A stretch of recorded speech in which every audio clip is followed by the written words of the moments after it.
Entiendo que entiendo que estáis entusiasmados con la recién llegada, pero bueno, es decir, es el tiempo y como después nos va a venir otros, vamos a empezar. Mi nombre es José Miguel Lainez, soy neurólogo del Hospital Clínico de Valencia y venía a hablar un poco de la migraña, que es un campo que probablemente hasta ahora se os ha ido un poco lejos porque no os competía, salvo por el tema de la toxina botulínica, prácticamente el resto era todo extra, pero ahora probablemente con los nuevos fármacos vais a ver de forma muy cercana, ¿no? Entonces, la idea era por mi parte, era hacer una revisión un poco conceptual de dónde estamos ahora en el tratamiento de la migraña, mecanismos y demás. Primero, estos son mis conflictos de intereses. La migraña sabéis que es una enfermedad que no tiene, el diagnóstico es estrictamente clínico, pero afortunadamente ahora mismo contamos con unos criterios operativos que son los de la International Headache Society que nos permiten ser bastante homogéneos. De hecho, yo creo que el mayor avance que ha habido en los últimos años en el campo de la migraña, el más espectacular fue la introducción de esta clasificación que nos ha permitido entendernos y es la que ha permitido todo el desarrollo clínico de nuevos fármacos. Esencialmente es un dolor que tiene que durar más o menos entre 4 o 5 horas y hasta 3 días y que, como el nombre indica, suele ser de media cabeza, intenso, pulsátil, incapacitante, el paciente empeora con la actividad y se acompaña de náuseas, vómitos, fotofonofobia. La migraña es una enfermedad, es decir, que en los últimos años hemos conocido bien acerca de su discapacidad. Hace unos años iniciamos una campaña desde las diferentes organizaciones internacionales intentando un poco potenciar un poco o concienciar del problema, que era el IPRIN de Barden, y a partir de ella tenemos datos claros de epidemiología. La epidemiología de la migraña ahora mismo sabemos que está en torno más o menos al 12%. En los países occidentales hay algunas variaciones con cifras bajas, pero como toda la epidemiología depende mucho de las características de los estudios, porque a veces en países africanos que tienen prevalencias de 3%, vas a universidades con nivel social o cultural más alto para hacer los estudios y te vas a 12%. Países, por ejemplo, Japón, que tiene muy baja, 7%, es decir, cuando hablas con los japoneses te cuentan los que han hecho los estudios que realmente hay un problema cultural, que la gente no confiesa ser migrañoso porque tiene una especie de estigma. Entonces, en el global, ahora mismo yo creo que nos podríamos situar, países occidentales, Europa en general estará en torno a esta tasa del 12%. Con esta curva de distribución, la migraña es una enfermedad que afecta fundamentalmente a la edad media de la vida y más o menos una proporción de 2,5 a 3 a 1 respecto, de mujeres respecto a varones. Lo que sí estamos viendo en los últimos años es que esta curva se va yendo un poco a la derecha. Es decir, antes no veíamos migrañosos o migrañosas por encima de 60 años y ahora ves gente con migraña con 70 años, cosa que probablemente ese mejor envejecimiento global de la población hace que algunas enfermedades como estas desplacen un poco la curva hacia edades más avanzadas, ¿no? Otro tema que ha surgido en los últimos años y que veréis es el concepto de inicialmente de cefalea crónica diaria o migraña crónica, es decir, que son pacientes que les duele la cabeza más de 15 días al mes, muchas veces todos los días de la semana y que es una enfermedad enormemente invalidante. La prevalencia de esta enfermedad en nuestro medio es en España es del 4,7%, más o menos en torno al 3% sería migraña crónica y es una enfermedad que es muy incapacitante. Entonces, la migraña, aparte de ser una enfermedad frecuente, es decir, es una enfermedad que las crisis afectan seriamente al paciente, por tanto, esto tiene repercusiones individuales por el de las crisis, a largo plazo en múltiples aspectos, rendimiento escolar, académico, laboral, etcétera, y, lógicamente, tiene un impacto económico importante, ¿no? El mayor impacto económico viene de la pérdida de actividad laboral, es decir, más o menos se calcula que un migrañoso viene a perder en torno a 8 días, esto es algo que se ha mantenido a lo largo de los años y de hecho la mayor parte del coste económico de la migraña es en costes indirectos. Bien es cierto que esto está cambiando un poco en los pacientes con migraña crónica en los últimos años y esto es debido a que la pérdida de días, esto es un trimestre, es un estudio de hace unos pocos años europeo, la pérdida de días está en 2-3 de actividad laboral, 2-3 de actividad en casa, es decir, que realmente afecta seriamente. Hay un estudio reciente español que Puede tener críticas metodológicas, pues un estudio basado en base web, por tanto no es un estudio poblacional, pero nos da una idea un poco del problema. Es porque la N es importante, 1.288 contestaron la encuesta, esta es la distribución por comunidades, nosotros estamos bien representados y lógicamente, como en cualquier estudio de migraña, la mayoría que contestan son mujeres y el porcentaje de migraña crónica es muy alto para lo que es en la población, es más o menos un 30% de los que contestan en migraña crónica y esto condiciona un poco probablemente la discapacidad, ¿no? Y fijaros, por ejemplo, en este estudio, que es del año, hecho con valores del 2017, aunque publicado el año pasado, se calcula que el coste de un paciente con migraña crónica estaría en cerca de 13.000 euros al año y 5.000 para un paciente con migraña normal. Probablemente en la migraña crónica sí que refleja la realidad, en migraña episódica no. Sí, porque migraña episódica aquí, en esta encuesta, contesta gente que está muy discapacitada. Pero sí, probablemente serían la población target de tratamientos más agresivos, ¿no? Y fijaros que aquí las cifras, la mayor parte es en actividad laboral, 57%, y los costes directos sanitarios son más altos en los pacientes con migraña crónica, en torno a un 30%, son los que ahora mismo, por nuestra parte, pues son los que más dependientes del hospital, más toxinas reciben, etcétera, ¿no? Y luego está el coste a nivel individual, el coste en calidad de vida, es decir, pues todo lo podemos medir de diferentes maneras. Esta es una escala de calidad de vida que es el SF36, se utiliza para muchas enfermedades. En rojo veríais la migraña normal y en verde, este verde pito, la migraña crónica. Veis que, es decir, digamos, esto sería 100, la máxima calidad de vida. Muchos aspectos del paciente con migraña crónica, migraña crónica están seriamente afectados en calidad de vida. De hecho, la OMS, que es aparentemente un organismo de referencia, considera que un día de migraña severo podría ser equivalente a un día con psicosis activa, demencia o cuadriplegia. Quizás sea un poco exagerado, es decir, pero realmente esta no es una idea mía. Y hay un par de estudios bonitos en los últimos años, es decir, que son qué porcentaje representa en dailies, en días, años ajustados con discapacidad, la migraña respecto al conjunto de las enfermedades neurológicas.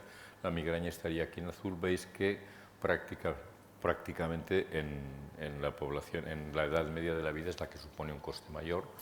Fijaros, enfermedades a las que a veces dedicamos recursos los neurólogos altísimas, como es la múltiple, es apenas una rayita aquí miserable en términos de discapacidad, ¿no? Esto mide la discapacidad, el número que ocupa por discapacidad en diferentes áreas del mundo, y en Europa occidental, que somos nosotros, que creo que está por aquí, no la veo bien porque se lee un poco mal, aquí debemos ser, estamos en primer lugar, ¿no? Y esto sería años perdidos por discapacidad, por una población de 100.000 en diferentes países europeos, vienen de los mismos datos de la OMS, y realmente la migraña ocupa un lugar preeminente sobre enfermedades como el ictus, la demencia, el Parkinson. Es decir, claramente es la que produce más discapacidad porque afecta a muchos años y a gente muy joven, ¿no? En estos años se ha comprobado si había evolución, si había habido cambios en estos años en la discapacidad. Realmente la prevalencia de la migraña es muy parecida y esta sería, digamos, la prevalencia de la cefalea tensional, que es la segunda en frecuencia, que es mucho más amplia, y esta sería la curva de la migraña, pero si vamos a la discapacidad, la migraña ocupa toda esta parte que ocupa muchísimo más en discapacidad. De todas formas, de hecho, por ejemplo, volviendo al estudio que os decía antes, es decir, una de las escalas que utilizamos es el MIDAS, que mide la discapacidad, y como podéis ver, el porcentaje de pacientes que estaban con discapacidad importante era muy alta, grave o muy grave, un 50%, y en el caso de la migraña crónica un 70%. Realmente afecta seriamente. Y de todas formas, y esto se ve claramente que en función de cuando la migraña es más crónica va produciendo más discapacidad en diferentes escalas. No quiero entrar. De todas formas, yo estas diapositivas siempre se las pongo a mis alumnos porque creo que ilustran mucho mejor la realidad que lo que supone dar muchas escalas de discapacidad y MIDAS y no sé qué. Esto fue una reflexión de una paciente normal, de las que vemos en la consulta cada día. Puedes ver una consulta, 20, 25 pacientes, 36 años, casada, 2 niñas, profesora de GB, migrañosa desde los 13 años, 2-3 crisis de migraña al mes, desencadenantes estrés y cambios menstruales, crisis moderadas severas, 24-48 horas, cada crisis 2 o 4 analgésicos. Estándar total. Y esta reflexión me hizo Carmen. Mire, doctor, acabo de hacer cuentas en mi vida y miren, cuando llevo 800.000 días de dolor de cabeza en mi vida, me he tomado 2.000 o 3.000 analgésicos en mi vida para quitarme el dolor de cabeza y me he pasado en cama entre 400 y 500 días en mi vida. 36 años. Es difícil encontrar una enfermedad que aparentemente no grave, es decir, que realmente produzca tanta discapacidad. Y esto es una paciente, insisto, corriente, no estamos hablando de algo excepcional. Yo por eso siempre pongo el ejemplo de Carmen, que probablemente ilustra mucho más que lo que supone dar muchas escalas de discapacidad, ¿no? Esto es entonces, en definitiva, el problema que tenemos además es que la migraña está muy subdiagnosticada. Esta es una serie muy grande de pacientes americanos, casi 20.000 pacientes, 44% nunca habían recibido un diagnóstico, 49% solamente utilizaban OTC, 29% combinaban OTC con otros y 26% habían recibido tratamiento preventivo, pero lo han descontinuado y solamente 12% estaban en tratamiento preventivo. Pero fijaros, esto es un dato español de un estudio nuestro, de un grupo, vamos, de una serie de unidades de cefalea de España, es decir, sobre unos 500 pacientes, de los cuales un 30% eran pacientes con migraña crónica, y pacientes con migraña crónica que venían a las unidades, menos de un tercio habían recibido tratamiento preventivo previo, lo cual es realmente asombroso. Y bueno, ¿por qué nos duele la cabeza? Bueno, pues la migraña, la verdad es que no sabemos la causa final, pero sí sabemos mucho de su fisiopatología. En los últimos años, hubo en los años del siglo XIX, XX, es decir, al principio, hubo gente interesante del mundo de la neurología, es decir, que propugnó la idea de, como Jackson, que propugnó la idea de que la migraña era un fenómeno neuronal. Sin embargo, después, con la teoría de la vasoconstricción, vasodilatación, la teoría vascular, propugnada por los americanos en los años 30, en lo cual decían que el aura se producía por vasoconstricción y el dolor de cabeza por vasodilatación. Esto estuvo muy prevalente y se olvidaron estas teorías previas, ¿no? Sin embargo, luego, con la adición de algunos estudios, por ejemplo, de fenómenos vasculares como la cortical expedient depression, y algunas personas que colaboraron enormemente en este desarrollo, como Mike Moscovic y Patrick Humphrey, empezamos a conocer que realmente el problema estaba mucho más en el cerebro que en la parte exterior, es decir, era un problema fundamentalmente neurovascular. ¿Qué sabemos ahora mismo? Pues sabemos que hay un factor genético, es decir, de hecho, más o menos calculamos que el factor genético en la migraña supone un 60% y quizás un 40% del ambiental aproximadamente, pero migrañoso realmente se nace. Sabemos hay algunas formas de migraña que son autosómicas dominantes, es decir, que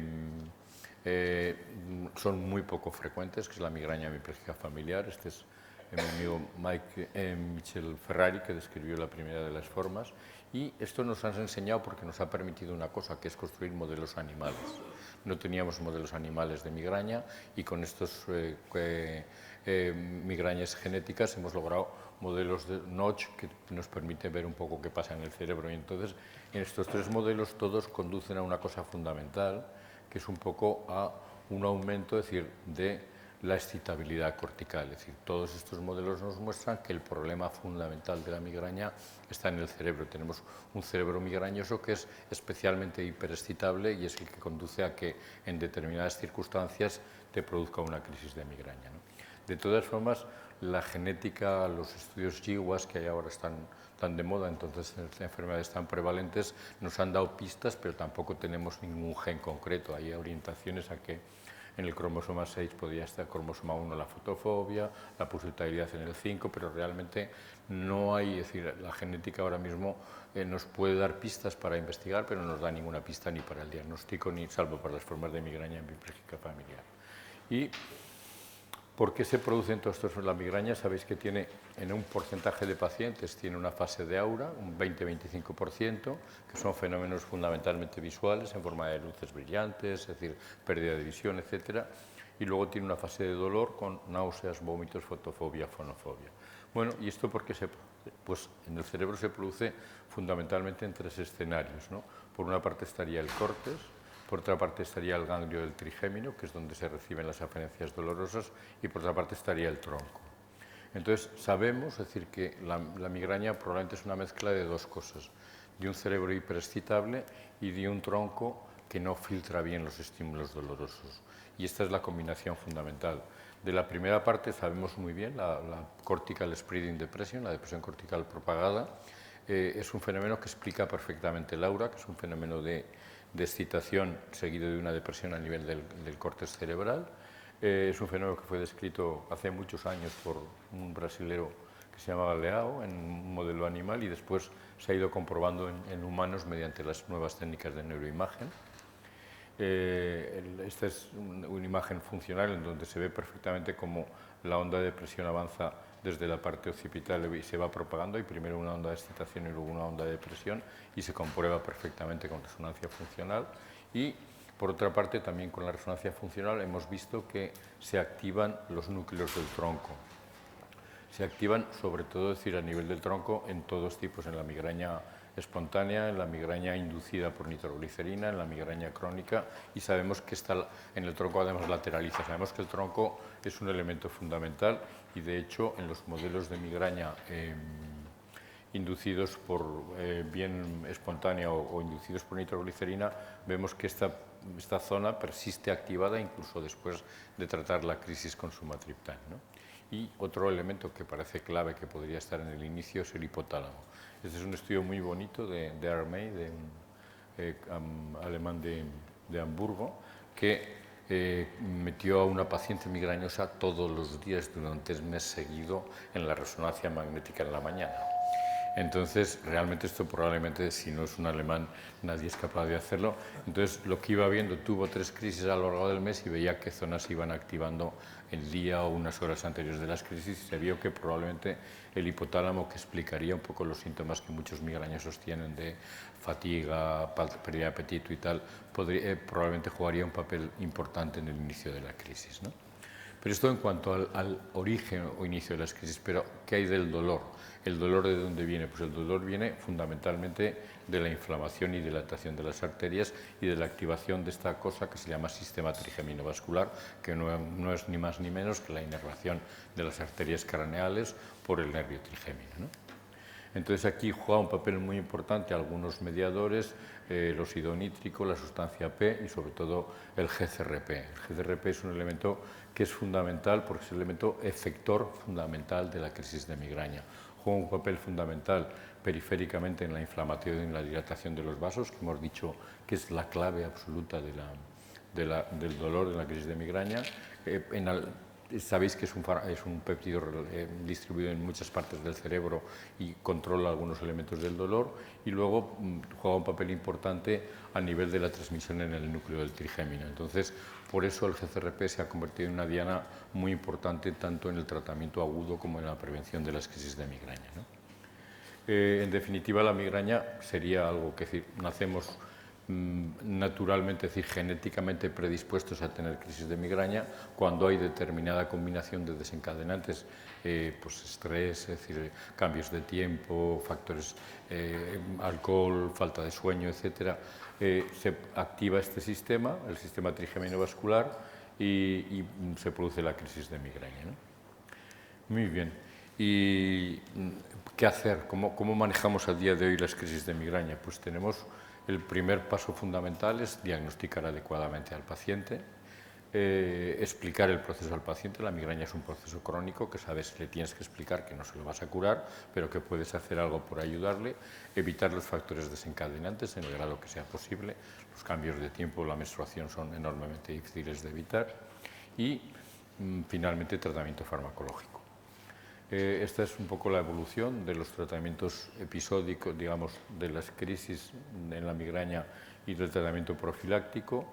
El tratamiento episódico empezamos con los ergóticos, siglo XIX, aspirina, ergotamínicos, luego se empleó algún opiáceo que se ha retirado porque a día de hoy están absolutamente no recomendados. Aparecieron los triptones al principio de los 90 y ahora mismo hay alguna otra cosa en desarrollo, como son gepantes con el GCRP o las Militan, que son agonistas del 5-HTF. Y desde el punto de vista profiláctico, pues empezamos con los betabloqueantes, aparecieron luego calcioantagonistas como la flunarizina, antiepilépticos como el valproato, topiramato, la toxina botulínica que aparece en la migraña crónica y finalmente viene también un poco la época del GCRP. En el tratamiento agudo, ¿qué son cosas importantes en el paciente con migraña? Pues primero, es importante saber que el paciente tiene un dolor importante, que hay que tratarlo pronto y bien, utilizar una dosis adecuada, utilizar una vía adecuada. Si el paciente está vomitando no tiene sentido darle nada por la boca y también tener un poco de cuidado sabiendo de que si consumes muchos analgésicos podrías contribuir a agravar la crisis de la migraña en sí. Aunque esto es una discusión de que es el primero huevo o la gallina, es decir, si realmente es el fenotipo el que lleva o al revés. Pero está claro que cuantos menos analgésicos de fase aguda es mejor.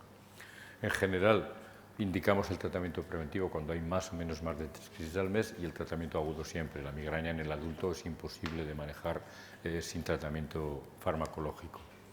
De tratamientos farmacológicos disponemos de no específicos, como son los analgésicos. En general, nosotros nunca recomendamos los combinados porque producen más adicción y fundamentalmente recomendamos antiinflamatorios no esteroideos. Y luego, como específicos, los ergóticos, que así prácticamente los hemos sacado un poco de la prescripción, y los triptanes.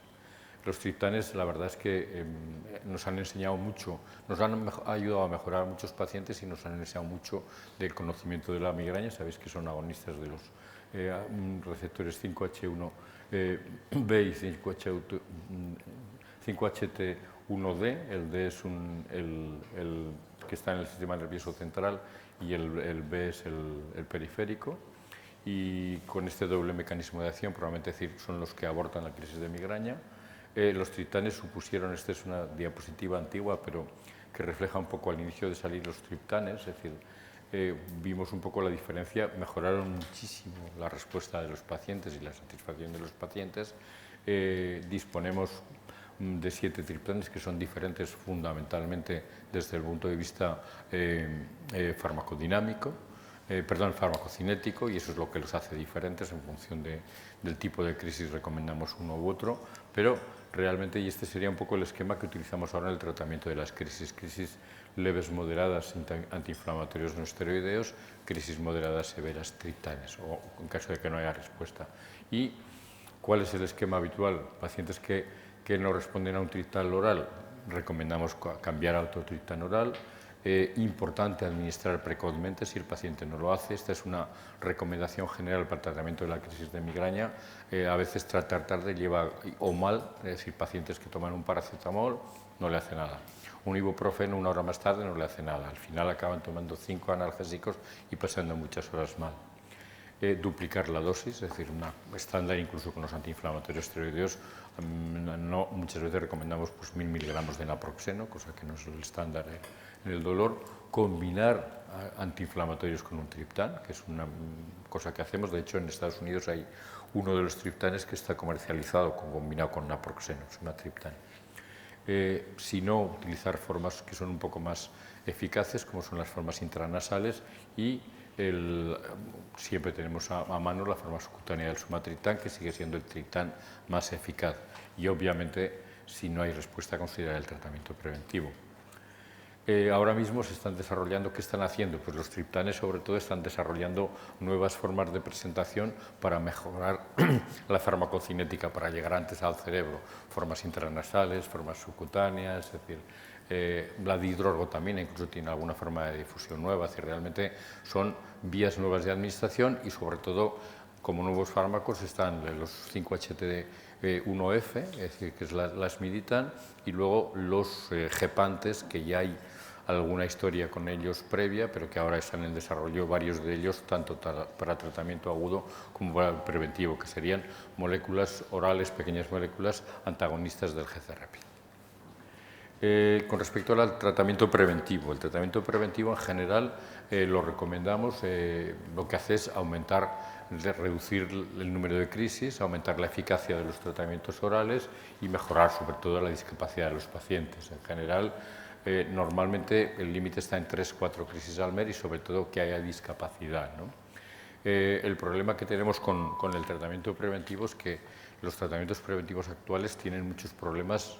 Por una parte, es decir, la eficacia no es muy allá, no están por encima del 40 o 50%.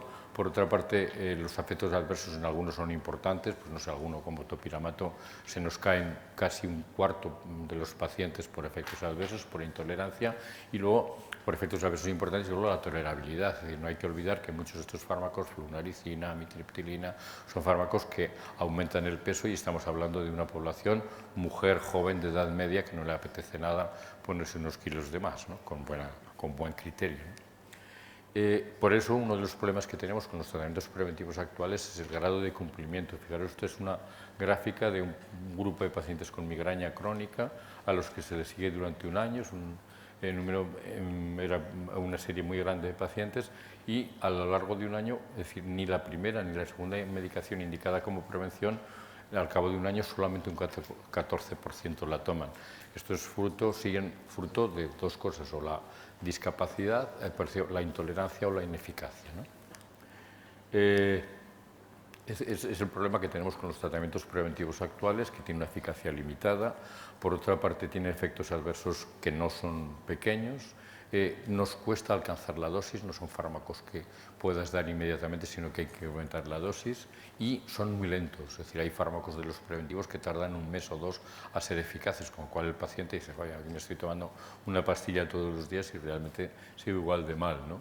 El éxito no es tan grande y cuesta un poco de encontrar la dosis apropiada. Por tanto, una cosa de lo que vosotros sabéis mucho, que es la compliance y la adherencia, baja un montón.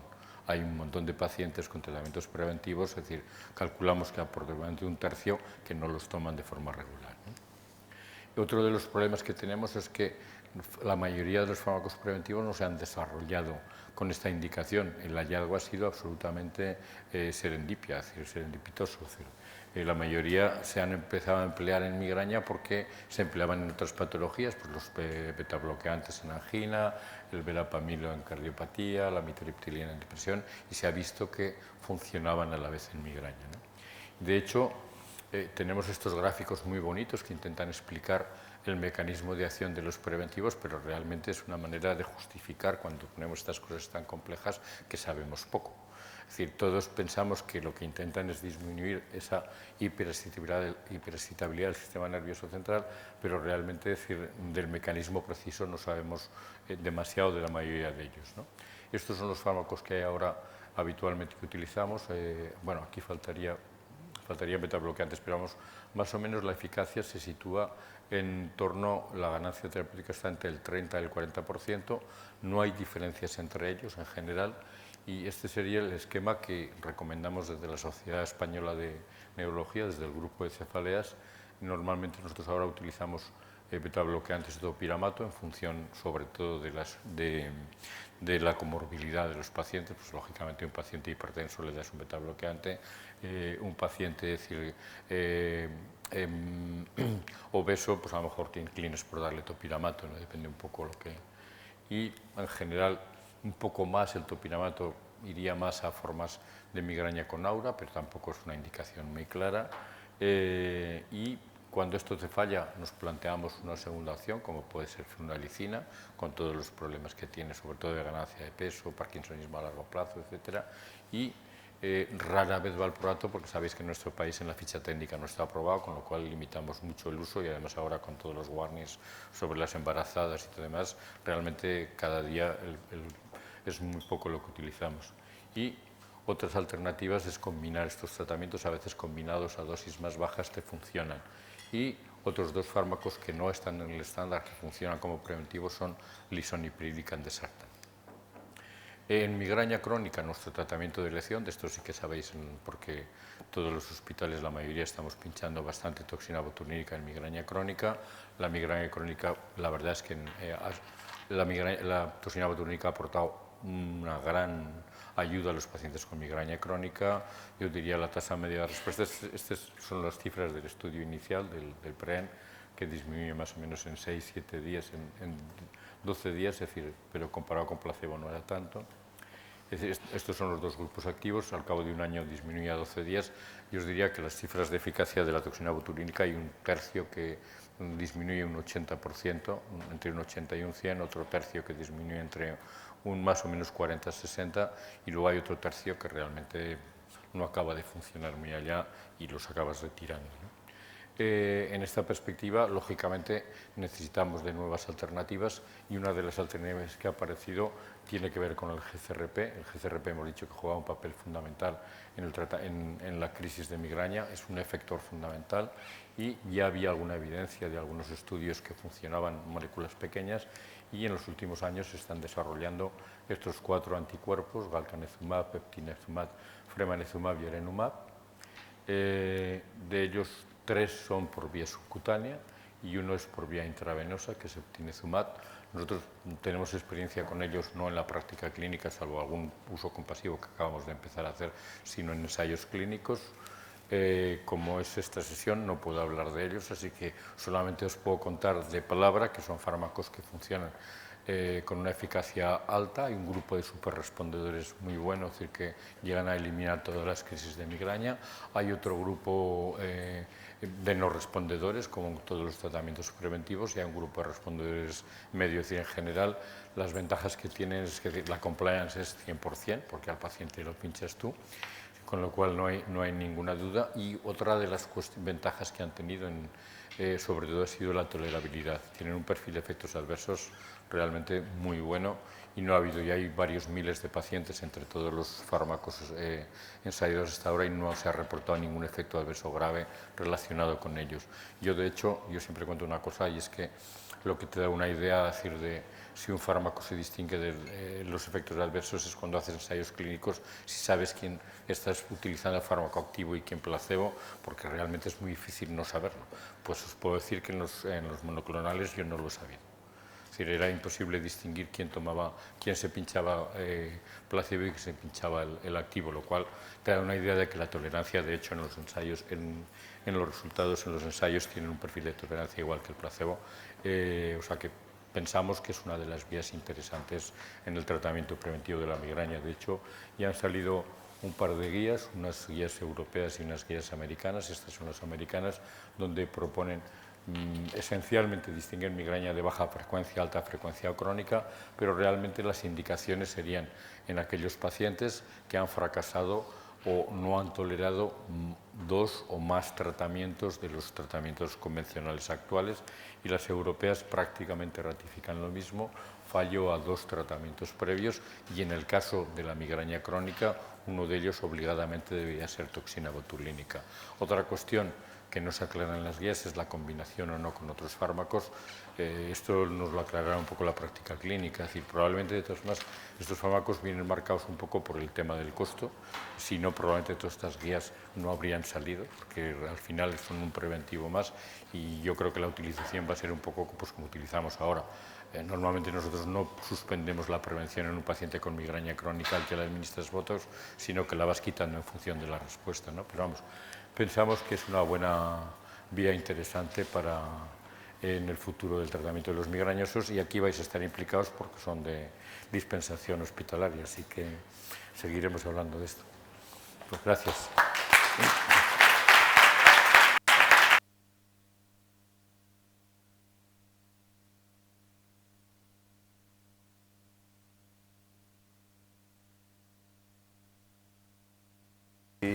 Sí.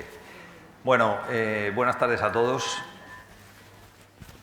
Yo soy Emilio Monte, yo trabajo en el Hospital La Fe, en farmacia, y lo primero que quiero hacer, aparte de agradeceros a vosotros vuestra presencia aquí, es agradecer a Lili la invitación para venir, porque la verdad es que me ha venido muy bien para ir empezando a ponerme las pilas en algo que creo que nos va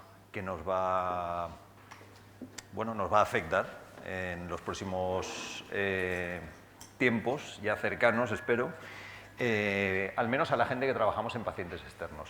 Porque, bueno, ya hemos estado hablando de migraña y esto realmente para nosotros, para la mayoría, va a ser un escenario nuevo. Para mí, desde luego, lo es. Y, como digo, me viene muy bien haber revisado un poco el tema.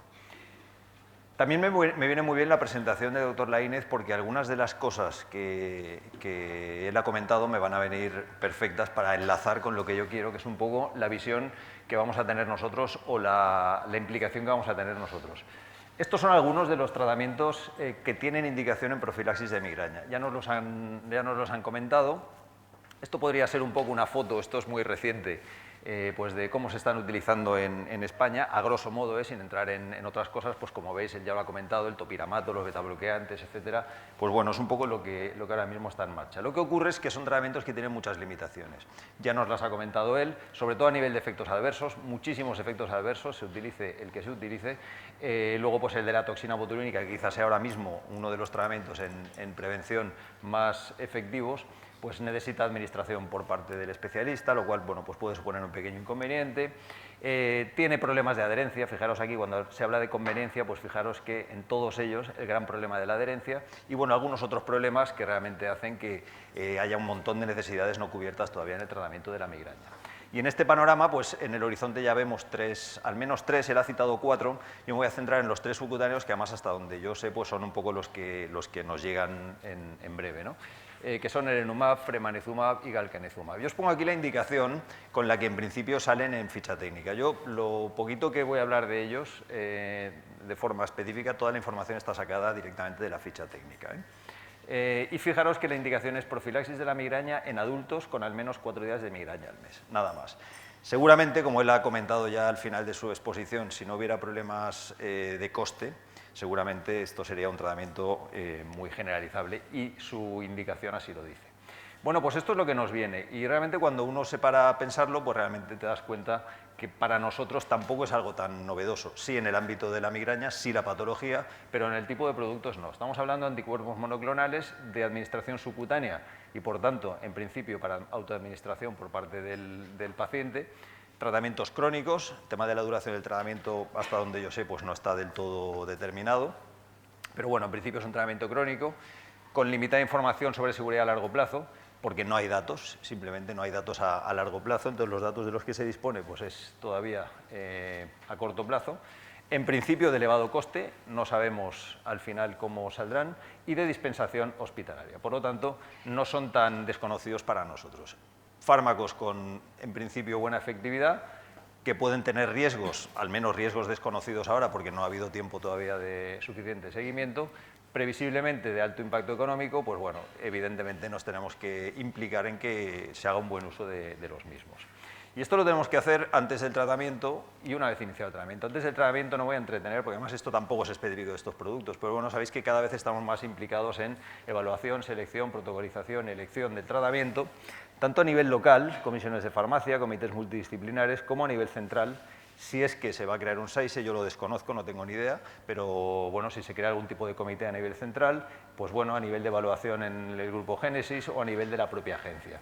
Estamos hablando de patología de alta prevalencia, principios activos nuevos, y aquí van a ser necesarios pues, consensos multidisciplinares, acuerdos clínicos y con criterios de evidencia y de eficiencia. Bien, y una vez iniciado el tratamiento, que es un poco lo que más nos aplica a la gente que trabajamos en pacientes externos. Bueno, pues para nosotros va a ser un paciente pues como otros muchos, en el sentido de pues un paciente externo crónico y por lo tanto nosotros siempre vemos, este es el esquema que manejamos en nuestro hospital, pues al menos 4 grandes patas, ¿no? La dispensación, el seguimiento farmacoterapéutico, la información y educación y la participación y coordinación con el equipo asistencial, que como ya ha comentado el doctor Laínez, desde luego va a ser importante. En cuanto a seguimiento, pues lo primero ya lo hemos dicho, el tema de la indicación. Yo no sé si esto se acopla o soy yo o no sé qué pasa, pero bueno. La indicación, como digo, es muy abierta, muy general, pero yo aquí dejo ya algunas preguntas para las cuales tampoco tengo respuesta, ¿no? Primero, ¿cómo queda posicionado en las guías? Él ya nos ha comentado algo y ahora os comento algo también. Vamos a tener IPT y qué va a decir ese IPT. Vamos a tener restricciones por cuestiones de financiación. Vamos a tener un SAISE que marque un poco las pautas. Pues la verdad es que a día de hoy, al menos yo no lo sé. Como digo, las guías, él ya las ha comentado, sí que los van posicionando.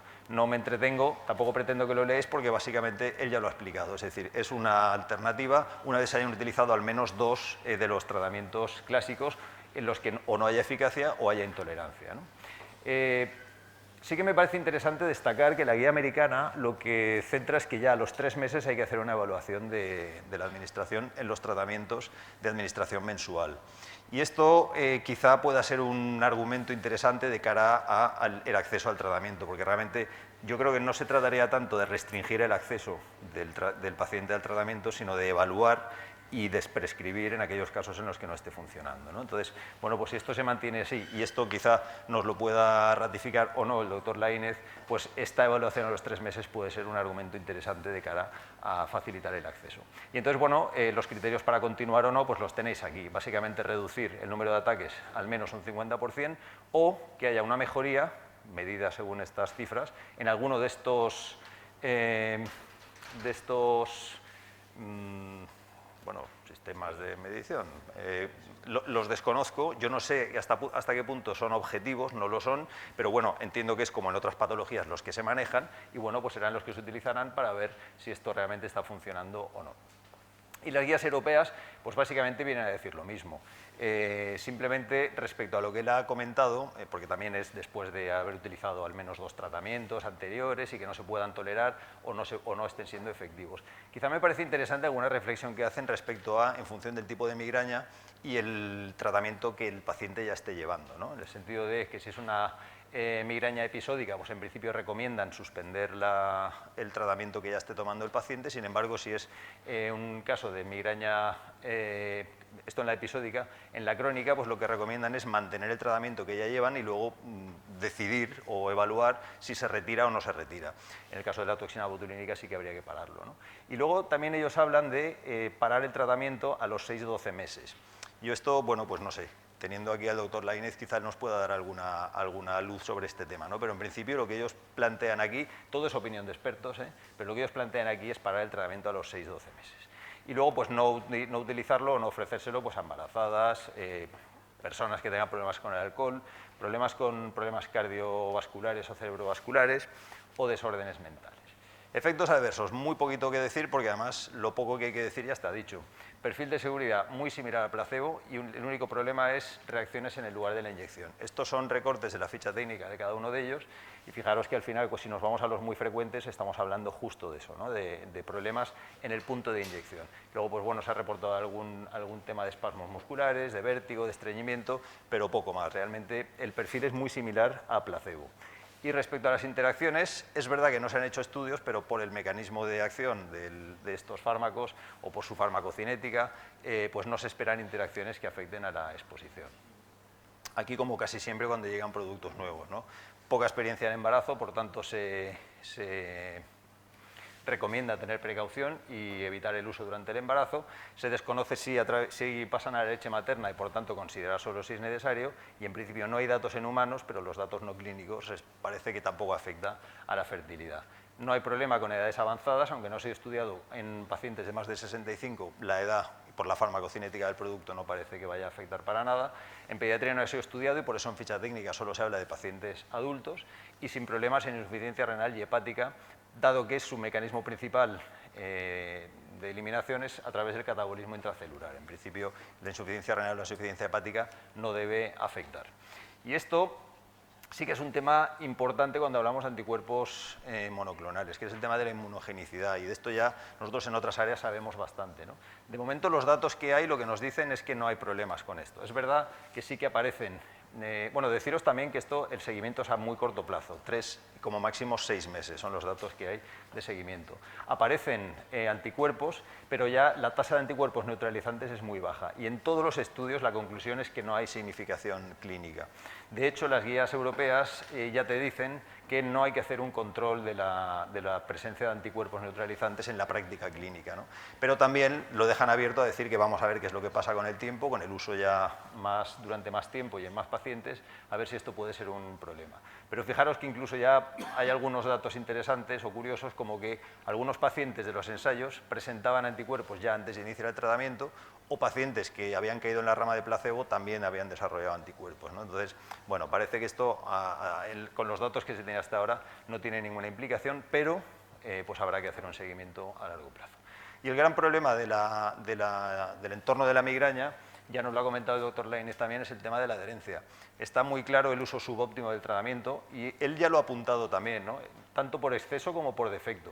Y este por exceso o por defecto, aunque no sepamos si es primero el huevo o la gallina, pero que esto está claro que es un factor de riesgo para el desarrollo de migraña crónica. Con los tratamientos preventivos, el gran problema disponibles hasta ahora son los efectos adversos y esto afecta claramente a la adherencia. Los efectos adversos son causa frecuente de abandono y, pues bueno, quizás esta nueva opción, que son los anticuerpos monoclonales, puedan cambiar algo el panorama. Esto es un estudio muy reciente, de 2019, donde se habla de las preferencias del paciente en cuanto a los tratamientos preventivos. Y fijaros, me quedo solo con una frase, el estudio tiene más cosas, pero me quedo solo con esta frase.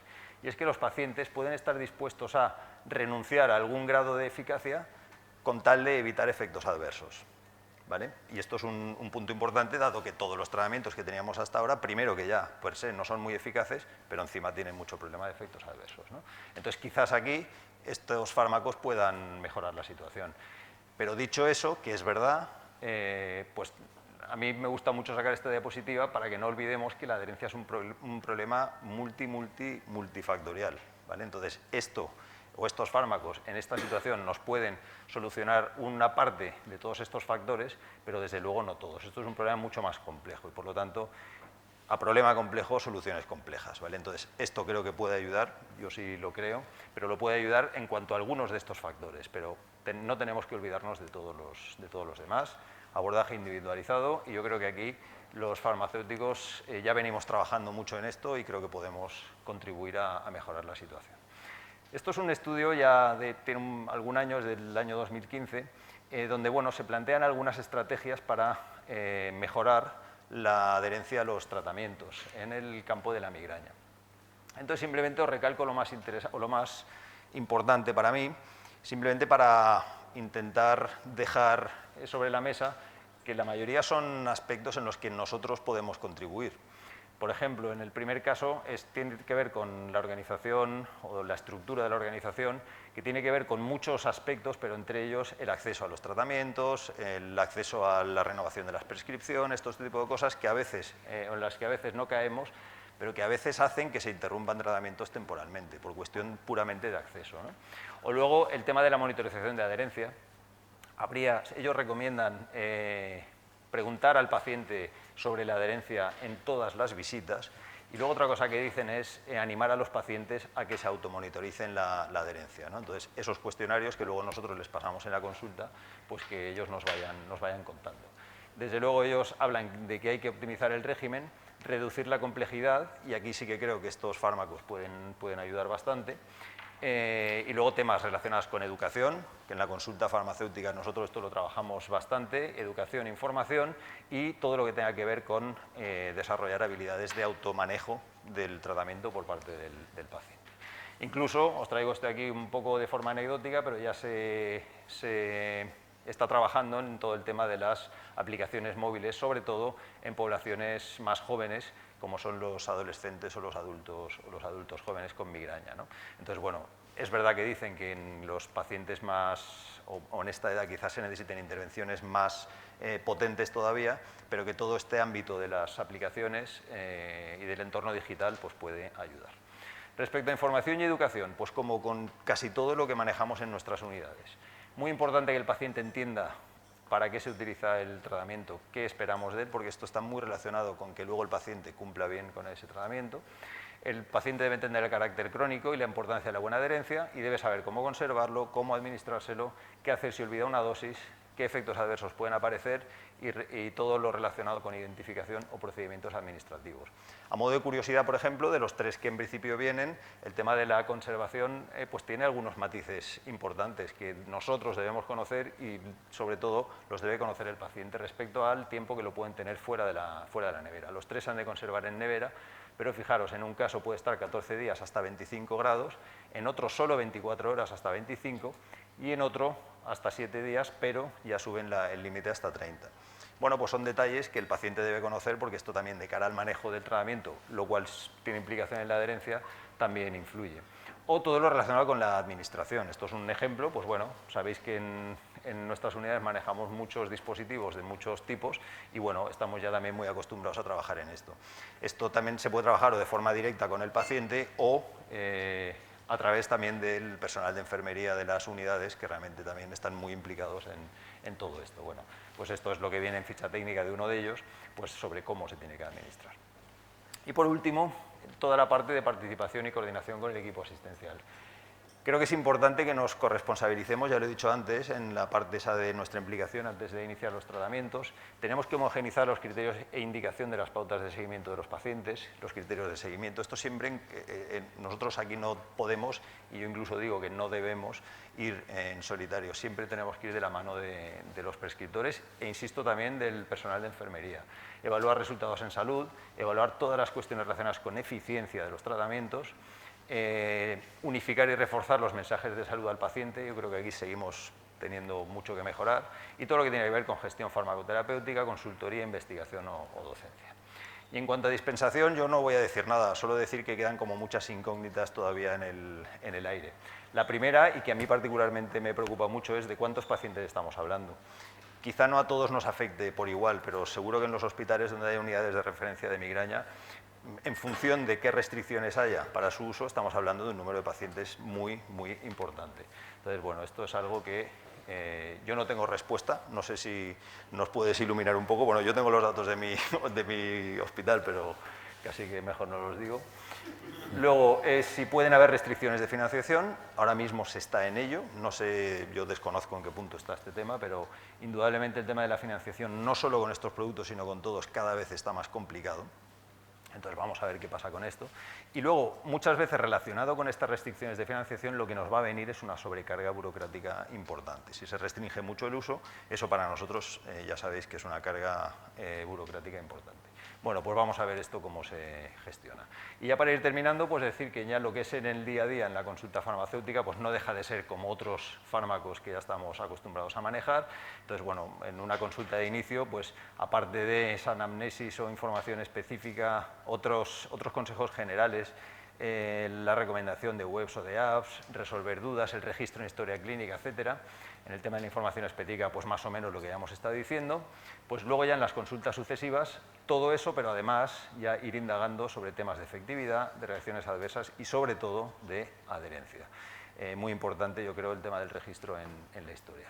Y simplemente dar una pincelada muy rápida de, bueno, esto sería una asistencia tradicional, visitas de inicio, visitas de seguimiento, y sabéis, los que trabajáis en pacientes externos, que estamos desde hace un tiempo pues, trabajando en un nuevo enfoque basado en el proyecto MAPEX, que ya lleva bastantes años en marcha, y sabéis que se publicó hace un par de años en lo que llamamos el modelo CMO de capacidad, motivación y oportunidad. Yo estoy convencido de que no sé lo que tardará, pero se desarrollará se creará un grupo de trabajo y se desarrollará un modelo de estratificación de pacientes por riesgo, desde el punto de vista farmacoterapéutico, para planificar intervenciones, digamos, en función de ese riesgo, ¿no? Luego está toda la parte de motivación, y aquí yo todavía no he tenido contacto con este tipo de pacientes, pero por lo que he leído y por lo que nos han contado, seguro que todo el tema de la motivación va a ser importante de cara a que el paciente mantenga una buena adherencia al tratamiento, ¿no? Entonces, esto tenemos que trabajarlo bastante.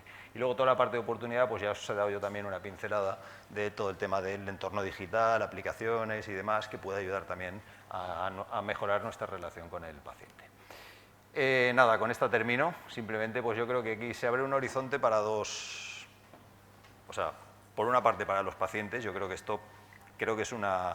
Yo no sé si viene a solucionar o en qué medida viene a solucionar todo lo que está pendiente, pero indudablemente es una nueva oportunidad que creo que mejora el panorama claramente. Y también es una oportunidad para nosotros, pues aquello de decir, bueno, todo problema se convierte en una oportunidad, pues una oportunidad de trabajar con un nuevo grupo de pacientes, ¿no? Y bueno, empezar a navegar en este sentido.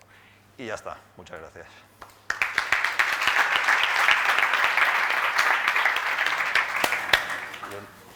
No sé si tenéis alguna pregunta o comentario para el doctor Lainez. Quizás a tus comentarios lo dejamos decir, te diría, uno, yo creo que interrogantes hay muchas, es decir, la primera es el número de pacientes, yo estoy asustado, Yo también. Sí, porque si realmente yo, no te voy a decir una N, pero son bastantes los que tengo candidatos cuando tienes... Me temo que también. Vamos a ver, es que es muy difícil, piensa, es decir, sí, vamos a ver, solamente te voy a dar un número, haz una reflexión, si te digo que un 2% del país tiene una migraña crónica, es decir, esos son unos millones de pacientes.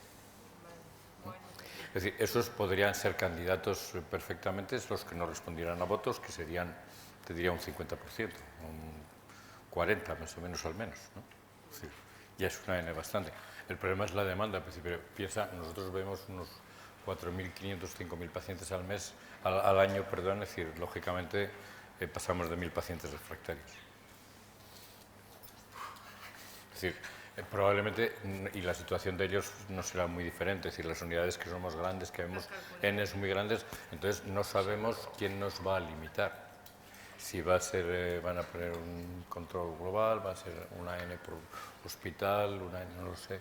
Pero además eso complejiza enormemente, porque es decir, si yo tengo una limitación por número de pacientes de tratamientos en mi hospital, los que veo de un hospital de referencia se los voy a prescribir y voy a decir que se los den en su hospital de referencia. Es decir, claro, ese es... Sí, pero ahí entramos ya en otro entramos en otra historia Irán o no complicada. Irán, pues, sí, pero que la N no es... Más que muchas de ellas. La N no es pequeña para nada. Yo creo que dependerá, como bien ha dicho él, de dónde se ponga el... No, es decir, el límite, yo creo que lo que es previsible, lo que la Sociedad Española de Neurología, vamos, y el grupo de cefaleas estamos planteando son un esquema parecido, es decir, que al menos no respuesta a 2 tratamientos previos, pero aún así sigue habiendo un porcentaje de pacientes muy alto. Si piensas que la eficacia de los preventivos actuales no desborda el 40% en el global de los migrañosos, y en España hay migrañosos de alta frecuencia, por lo menos 2-3 millones, es decir, estamos hablando de mucha gente. Yo de todas formas insistiría en algo que ya he dicho, y es que está bien poner el foco en el acceso, hay que controlar bien el acceso, pero creo que sobre todo la clave está en el seguimiento, como ocurre con tantos. Una de las ventajas que tienen estos fármacos, a diferencia de los preventivos tradicionales, es que sabes muy pronto el respondedor. Es decir, son muy rápidos. Hay pacientes, es decir, que la respuesta la ves a la semana. Y incluso se habla, en las guías se habla de 3 meses, o sea, 3 inyecciones. Incluso se podría restringir a 2, es decir, porque realmente, decir, si un paciente en 2 no te responde, vamos, si no hay una respuesta, si la respuesta es 0, olvídate. Es decir, cosa que eso es efectivo. ¿Y habéis esbozado un poco qué seguimiento vais a hacer? Hombre, por lógico. ejemplo, sí, que a lo mejor los 3 primeros meses, ¿no? Todos los meses y luego ya visitas más. No está diseñado todavía, pero en principio la idea que creo es que los primeros meses los quiero ver yo y pinchar yo los 3 primeros meses. Después ya vamos a pinchar o que vayan y se pinchen en el hospital. Después, cuando tengas una N más grande, eso va a ser imposible. Es decir, la idea un poco, digamos, la norma sería ahora mismo, es decir, 3 meses y reevaluar el paciente que no responde fuera. Es decir, y el que responde, vamos a decir, normalmente, es decir, nosotros lo que vemos ahora ese tipo de pacientes son los de votos, los vemos cada 3 meses porque hay que pincharles cada 3 meses. Es decir, la migraña crónica en general la vemos cada 3 meses, la migraña episódica cada 6, en general. Y en general la migraña episódica que vamos a recomendar este tipo de tratamientos no es migraña episódica corriente. Van a ser pacientes que están discapacitados, que tienen 7 o 8 crisis al mes, es decir, no van a ser pacientes de 2 o 3 crisis al mes que le das a una fluoricina. Entonces, este tipo de pacientes normalmente el seguimiento estaría en torno a 3 meses. Y la eficacia, pues un poco lo que hacemos con toxina. ¿Qué haces con el paciente con toxina? Con el paciente con toxina, cuando te responde, normalmente nunca los tienes en migraña crónica menos de 1 año en tratamiento. Y el paciente que te responde, ¿qué haces? Le alargas el siguiente y dices, mire, como esta vez le ha ido muy bien, no venga en 3 meses, venga en 4, y si sigue bien no le vuelvo a pinchar, lo cito 2 o 3 meses después y veo. Y con esto haremos lo mismo, es decir, pues bueno, si usted ha respondido muy bien, está prácticamente sin crisis, no se pinche este mes, lo vemos en un par de meses y si se reactiva lo vuelves a pinchar, más o menos por ahí. Pero vamos, está todo en nebulosa. Sí, es verdad. Bueno, ¿hay alguna pregunta? Pues nada, aquí lo dejamos. Gracias.